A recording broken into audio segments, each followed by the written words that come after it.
Halo semuanya, jumpa lagi dengan saya Nur Hadi Dawang Studio. Episode kali ini saya akan kembali berbagi pada teman-teman seputar aplikasi e-rapor untuk kurikulum merdeka SMA versi 22.1. Sebelum lanjut, jangan lupa dukung channel saya dengan cara like, comment, subscribe, dan share agar video ini juga bermanfaat untuk teman-teman yang lain.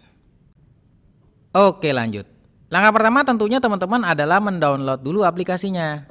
Nah, teman-teman bisa mendownload aplikasinya di https://sma.kemdikbud.go.id kemudian /download detail /224. Nah, teman-teman sebetulnya bisa mendownload langsung di sma.kemdikbud.go.id. Tetapi ketika teman-teman membuka ini, mungkin teman-teman agak bingung ada di mana file installer ini. Ternyata teman-teman file ini ada di layanan, kemudian bidang penilaian, kemudian e-rapor kurikulum merdeka P22.1. Oke, kita download terlebih dahulu. Oke, selanjutnya setelah teman-teman berhasil mengunduh file ini, maka langkah berikutnya adalah teman-teman ekstrak lebih dahulu. Ekstrak. Nah, setelah diekstrak, teman-teman akan mendapati seperti ini. Ada 5 buah file manual petunjuk, jangan lupa dibaca ya teman-teman. Kemudian ada 1 buah file installer. Oke, jangan lupa biasakan membaca terlebih dahulu. Karena kita admin, kita baca terlebih dahulu untuk adminnya. Oke, nah ini adalah manual penggunaannya, dibaca teman-teman. Nah, baik, saya anggap teman-teman sudah membaca aplikasi ini. Karena kita intinya adalah bagaimana cara menginstalnya. Karena masih banyak keluhan teman-teman yang sudah menginstal tapi belum bisa connect ke Dapodik. Nah, ini masalahnya di mana. Oke teman-teman, setelah diekstrak, maka langkah berikutnya adalah teman-teman menginstalnya. Jangan lupa baca manual adminnya terlebih dahulu. Oke, kita tidak akan baca dulu, tapi kita coba untuk menginstalnya terlebih dahulu. Ya, jangan lupa run as administrator atau run saja boleh, atau di double klik aja boleh langsung. Kita klik 2 kali. Nah teman-teman, untuk instalasi e-rapor ini, teman-teman disarankan menggunakan server. Jangan pakai laptop ya teman-teman. Lanjut, saya setuju. Lanjut, bisa server PC biasa atau server beneran, tapi saya sarankan PC biasa yang jumlah core-nya banyak. Ya. Pasang. Ya, server bekas ANBK atau server bekas UNBK juga bisa dipergunakan di sini. Oke teman-teman, ini adalah langkah untuk menginstalasinya. Nah, sambil menunggu proses instalasi selesai, maka saya infokan bahwa e-rapor menggunakan port 2023, sementara Dapodik menggunakan port 5774. Nah, kedua port ini untuk port 2023 dan 5774 ini harus dibuka di firewallnya agar e-rapor ini bisa diakses. Nah, cara membukanya akan saya jelaskan setelah proses instalasi ini selesai. Oke, sekarang proses instalasinya hampir selesai. Nah, teman-teman perhatikan juga bahwa spek yang digunakan untuk server e-rapor ini ya, diusahakan minimal ya punya core yang cukup banyak. Nah, ini kita allow akses teman-teman.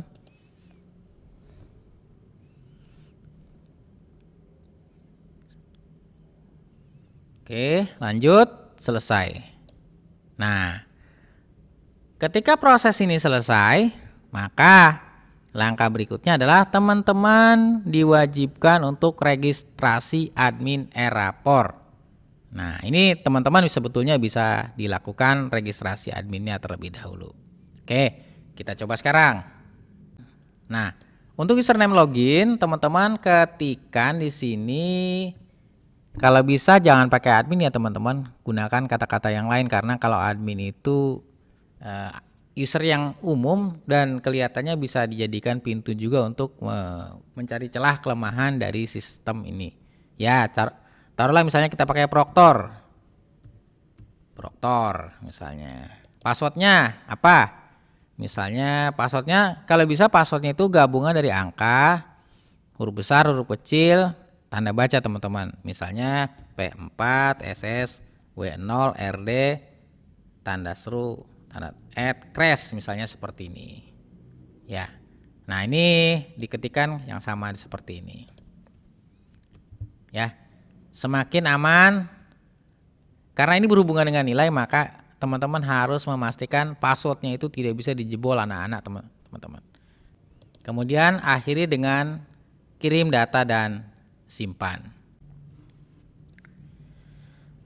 Oke, selanjutnya teman-teman, setelah instalasi berhasil dan registrasi kita lakukan, teman-teman bisa coba masuk ke admin terlebih dahulu. Nah, langkah pertama tentunya kita ketikkan user yang tadi, ya, Proctor.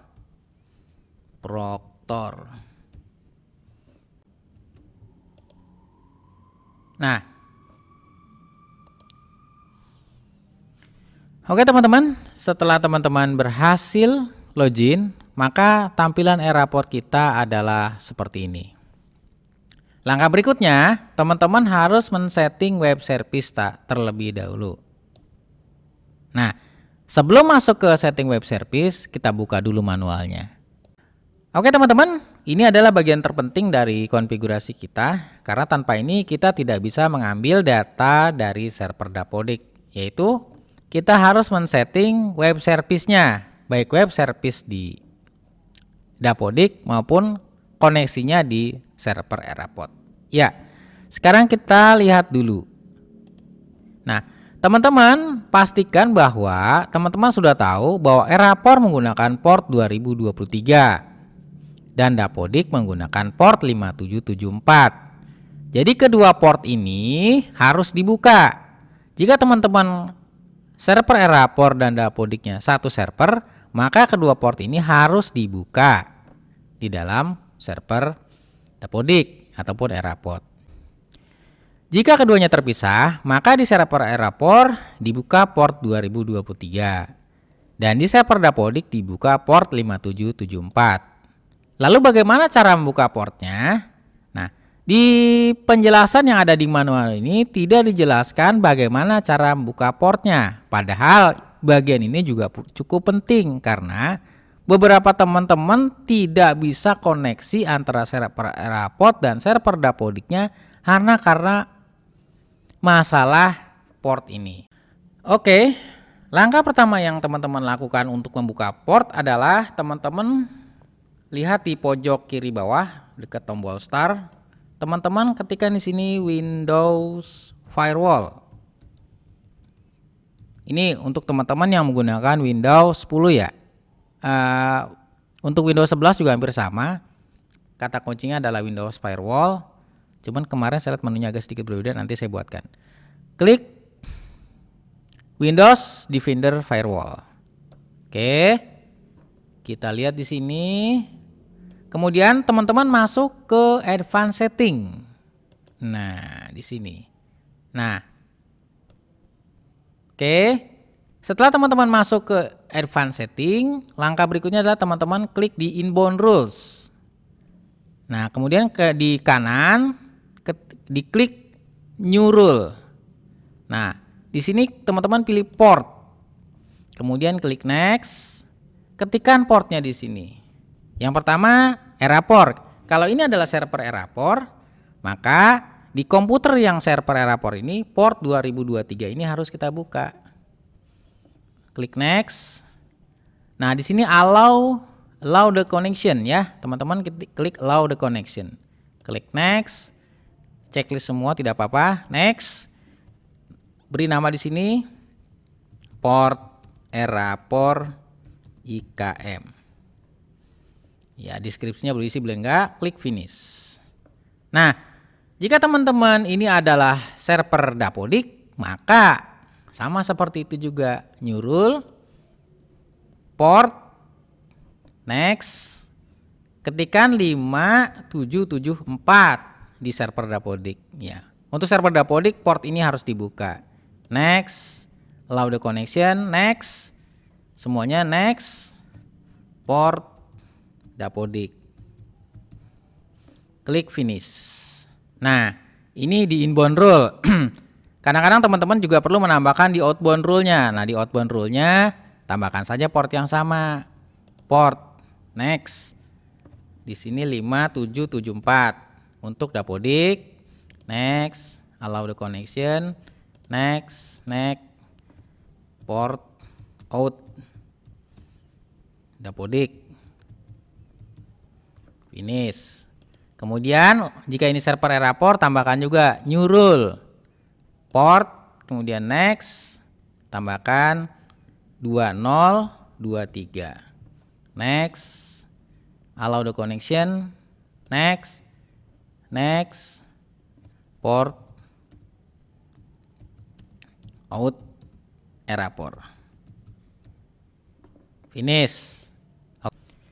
Nah, setelah kedua port ini ditambahkan, yaitu port 2023 dan port 5774, ya teman-teman jika satu server maka dua-duanya harus ditambahkan di server port 2023 dan 5774 ini harus dibuka. Maka langkah berikutnya adalah teman-teman baru atur konfigurasi jaringannya. Nah, di sini misalnya server Eraport adalah IP-nya 192.168.120. Server Dapodik 192.168.110. 192.168.1X. Nah, ini segmen jaringannya. Nah, apakah ini boleh dirubah? Boleh, disesuaikan dengan kondisi jaringan teman-teman. Ya, bisa aja di sini teman-teman 11.1. Nah, tapi di server Eraport dan Dapodik dua-duanya harus 192.168.11. Nah, X-nya ini bisa diganti apa saja. Misalnya untuk Eraport 1, Dapodik 2. Nah, seperti itu. Jadi tidak terpaku pada angka 1 karena kemarin teman-teman saya mendapati teman-teman di setting seperti ini 192.168.120. Ternyata jaringannya berbeda, ya nggak bisa teman-teman, nggak akan connect karena harus menyesuaikan dengan kondisi jaringan yang ada. Kalau di sekolah 192.168.2X, ya maka di sini bisa saja server Eraport 192.168.220 atau di sini 192.168.210. Nah, ini juga sama, 220-nya ini dan 10-nya boleh diganti-ganti sesuai dengan kondisi jaringan yang ada. Oke, langkah berikutnya kita masuk ke Eraport-nya. Kemudian teman-teman web service. Nah, sebelum masuk ke web service yang ada di Eraport ini, teman-teman buka dulu Dapodiknya. Nah, teman-teman masuk ke menu pengaturan. Di pojok kanan ke bawah itu ada web service. Nah, ini kita tambahkan. Nah, nama aplikasi Eraport. Misalnya IKM. IP addressnya berapa? Nah, misalnya tadi di mana tadi? Di sini IP-nya adalah 192.120 server Eraport. Maka di sini teman-teman tambahkan 192.168.1 berapa tadi? 20.20. Nah, ini key-nya. Oke, kemudian sudah klik simpan. Nah, teman-teman bisa mengklik salin token.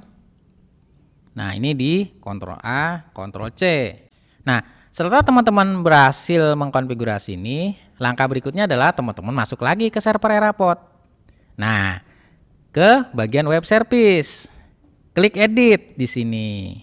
Oke. Nah, tadi server Eraportnya berapa IP-nya? 192.168.1.20. Kemudian server Dapodiknya berapa?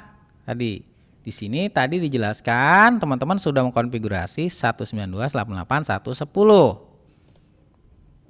192.168.110. Nah, jangan lupa web service-nya juga diubah. Ini dihapus. Nah, ini kopikan dari yang tadi. Yang salin token ya. Ini bisa dikirim lewat WA. Ya, kita masukkan di sini. Ke web service. Jangan lupa PSN disesuaikan. Kalau sudah klik simpan. Berhasil. Nah, teman-teman, kalau setelah tes koneksi berhasil, maka itu artinya teman-teman sudah terhubung dengan database. Nah, sampai di sini teman-teman, instalasi sudah selesai dan teman-teman bisa langsung ke step berikutnya adalah ambil data Dapodik. Nah, untuk ambil data Dapodik, teman-teman lakukan secara berurutan dari yang atas, yaitu update data semester, update data sekolah diklik, kemudian referensi mapel, dan seterusnya sampai selesai. Demikian teman-teman, instalasi awal rapot kurikulum Merdeka. Semoga membantu dan salam sehat untuk semua.